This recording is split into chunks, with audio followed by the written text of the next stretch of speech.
ព្រះមហាចេតិយហៅថាសង្កុត្តរចេតិយឬហៅថាស្វេតកនដែលមានបញ្ចុះនៅព្រះបរមកេសារបស់ព្រះសម្មាសម្ពុទ្ធចំនួន8សរសៃហើយ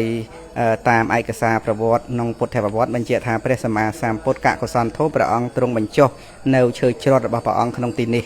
ព្រះសម្មាសម្ពុទ្ធកោណាកមនោមានបញ្ចុះនៅសម្ពុទ្ធធម្មក្រកតម្រងទឹករបស់ព្រះអង្គព្រះសម្មាសម្ពុទ្ធកសបៈគឺមានប្រដេសឋាននៅឧតកសាដកព្រះសម្មាសម្ពុទ្ធសមណៈគោតមនៃយើងព្រះអង្គទ្រង់ប្រដេសឋាននៅព្រះកេសា8សរសៃឯដល់អនាគតគឺព្រះសម្មាសម្ពុទ្ធអរិយមេត្រីគឺព្រះអង្គនឹងប្រដេសឋាននៅរោមព្រះអនាឡោមរបស់ព្រះអង្គនៅទីនេះផងដែរហើយប្រជេតដីមាសដែលមានបិទមាសដុំមាសឥដ្ឋមាសសរុបទាំងអស់ប្រមាណជា60តោនទៅ70តោន80តោនហ្នឹងព្រមទាំងមាននៅត្បូងរតនវត្ថុរាប់ប្រមាណមិនបានតម្លៃរាប់លានរាប់កោដុល្លារដែលបានបូជាចំពោះព្រះសម្មាសម្ពុទ្ធដ៏អស្ចារ្យទីនេះគឺជាទីកន្លែងដ៏អស្ចារ្យបំផុតនៅលើពិភពលោកគឺជាប្រជេតដីដែលមានតម្លៃថ្លៃជាងគេបំផុតសូមអនុមោទនា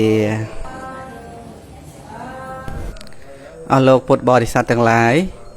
ព្រះមហាចេតិយស្វេតកនឬហៅថាសង្កុត្តរចេតិយនេះពិតជាគយគុណមិនឆ្អែតមិនចិនណាយទេប្រជេតិយដែលស្អាតជាងគេនៅលើពិភពលោកផង